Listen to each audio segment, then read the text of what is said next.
Hello বন্ধুরা, welcome to my channel চটপটি রাঁধুনি। আজ আমি তোমাদের জন্য নিয়ে এসেছি আবারও একটা পিঠের রেসিপি। এটা হচ্ছে নারকেলের ভাজা পিঠের রেসিপি। এটা বানাতেও যেমন সহজ, খেতেও ভীষণ দারুণ। আর এটা কিন্তু স্টোর করে রাখা যাবে অনেক দিন পর্যন্ত রুম টেম্পারেচারে। আর বাচ্চারাও কিন্তু এটা খেতে খুব ভালোবাসবে। চলুন বানিয়ে নিই ঝটপট নারকেলের ভাজা পিঠে। প্রথমেই আমি গ্যাসে একটা কড়াই বসিয়ে নিয়েছি। কড়াইয়ের মধ্যে আমি 1 টেবিল চামচের মতন ঘি দিয়েছি। ঘিটা দেওয়ার পরে সঙ্গে সঙ্গে আমি একটা নারকেল কুড়িয়ে রেখেছিলাম, সেই নারকেলটা দিয়ে দিয়েছি। নারকেলটা কিন্তু ভাজা ভাজা হবে না, জাস্ট ঘিয়ের সাথে মিশিয়ে নিতে হবে। ফ্লেমটা কিন্তু একদম লোতে থাকবে, যাতে নারকেলের কালারটা না আসে। ঘিয়ের সাথে নারকেলটা ভালো মতন মিশিয়ে নিয়ে তারপর আমি আস্তে আস্তে এক এক করে উপকরণ যোগ করব। এখানে কিন্তু উপকরণ খুবই কম লাগবে, খুবই কম সময় চটজলদি কিন্তু একটা দারুণ রেসিপি তৈরি হয়ে যাবে। এইবার আমি এখানে অ্যাড করব 1 কাপের মতন সুজি। সুজিটা কিন্তু এখানে আমি কোনো মিক্সিতে গুঁড়ো করে নিইনি, যেমন সুজি তেমনই নিয়েছি। আর 1 কাপ মতন ময়দা নিয়েছি। ময়দা সুজির থেকে সামান্য একটু কম নিয়েছি। এবার আমি এতে অ্যাড করব চিনি। চিনিটা কিন্তু যে যার স্বাদ মতন অ্যাড করবেন, কারণ নারকেলেও কিন্তু মিষ্টি থাকে। এখানে আমি 3 টেবিল চামচের মতন চিনি দিয়েছি, আর কিন্তু সামান্য মতন একটু নুনও দিয়েছি। নুনটা না দিলে কিন্তু চিনির টেস্টটা ভালো মতন আসে না, তাই জন্য আমি 1 চিমটে মতন নুন দিয়েছি। এবার বেশ কিছুক্ষণ ভালো করে নেড়ে চেড়ে আমি এখানে জল দেব। জলটা কিন্তু সুজি যতটা দেব তার ডবল জল দেব, মানে 1 কাপ সুজি হলে 2 কাপ জল। এই 1:2 রেশিওতে কিন্তু জল দিতে হবে। এবার জল দিয়ে একদম লো ফ্লেমে সুজিটাকে ভালো করে নেড়েচেড়ে সেদ্ধ করে নিতে হবে। এটা আস্তে আস্তে একটা ডোর মতন কিন্তু তৈরি হবে। ডোটা কিন্তু খুব নরম কিন্তু হবে না, মোটামুটি ভালোই টাইট হয়ে যাবে। ঠিক এরকম কড়াই থেকে যখন ছেড়ে দেবে ডোটা, সেই মুহূর্তে ডোটাকে কিন্তু আমাকে নামিয়ে নিতে হবে।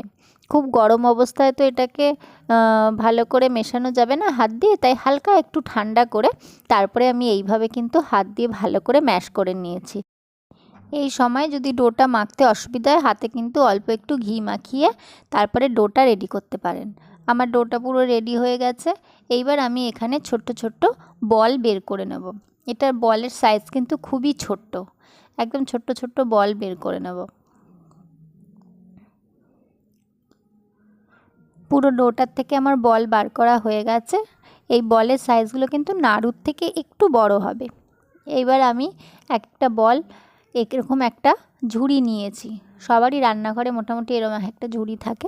ওই ঝুড়ির মধ্যে আমি এখানে ডিজাইন দেওয়ার জন্য এইভাবে আঙ্গুল দিয়ে আস্তে আস্তে প্রেস করে নিয়েছি। এইবার আমি এক সাইড থেকে এইভাবে তুলে নেব। যখন নাকি ঝুড়িতে ডিজাইন কাটবেন, তখন যেই জায়গাটা কাটবেন সেই জায়গাতে ঝুড়িতে কিন্তু হালকা ঘি অথবা সাদা তেল লাগিয়ে নেবেন। দেখুন কি সুন্দর একটা ডিজাইন হয়ে গেল, আর কত সহজে হয়ে গেল। এইভাবে কিন্তু আমি প্রত্যেক কটা লেচির থেকে ডিজাইন কেটে নেব। এটা কিন্তু ভীষণই সহজ, যে কেউ খুব তাড়াতাড়ি করতে পারবে। যখন এটাকে প্রেস করবেন তখন কিন্তু খুব হালকা হাতে করতে হবে, বেশি জোরে চাপলে কিন্তু ডিজাইনটা হবে না, ডোটা পুরো নষ্ট হয়ে যাবে। আলগা হাতে একটুকুনি প্রেস করলেই কিন্তু ডিজাইনটা উঠে আসবে। এইভাবে আমি প্রত্যেক কটা বল দিয়ে এরকম ডিজাইন তৈরি করে নেব।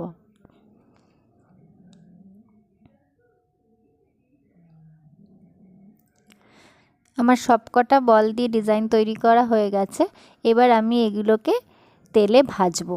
এখানে আমি সাদা তেল ব্যবহার করেছি, আপনারা চাইলে এটা ঘিতেও ভাজতে পারেন, তাহলে কিন্তু টেস্টটা আরও বেশি হবে।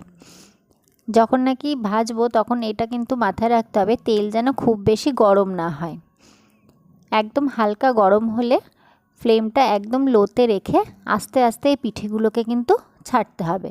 প্রথমে ভাজার সময় কিন্তু মনে হবে যে পিঠেগুলো নরম ভেঙে যাচ্ছে, কিন্তু তা কিন্তু নয়। একদম আস্তে আস্তে একটু সময় নিয়ে ভাজলে এটা পুরো বিস্কুটের মতন একদম করকরে হয়ে যাবে। এই পিঠেগুলো এত সুন্দর খেতে হয়, একবার না খেলে কিন্তু এর স্বাদ বুঝবেন না। ভীষণই সুন্দর আর ভীষণই বানানো কিন্তু সহজ। আস্তে আস্তে এতে কিন্তু রং ধরতে লেগেছে। এগুলোকে বারবার করে ওলটপালট করে কিন্তু ভেজে নিতে হবে। আমি এখানে দু রকমের ডিজাইন করেছিলাম, একটা ওরকম লম্বা করে আর একটা গোল মতন সন্দেশের মতন করে। এইটা আমার একবার একটা ভাজা হয়ে গেছে, এবার আমি সেকেন্ড ব্যাচ দিয়েছি। যখনই ভাজতে হবে তখনই লো ফ্লেমে রেখেই কিন্তু পিঠেটা ভাজতে হবে, তাহলেই কিন্তু পিঠের স্বাদটা খুব ভালো মতন আসবে।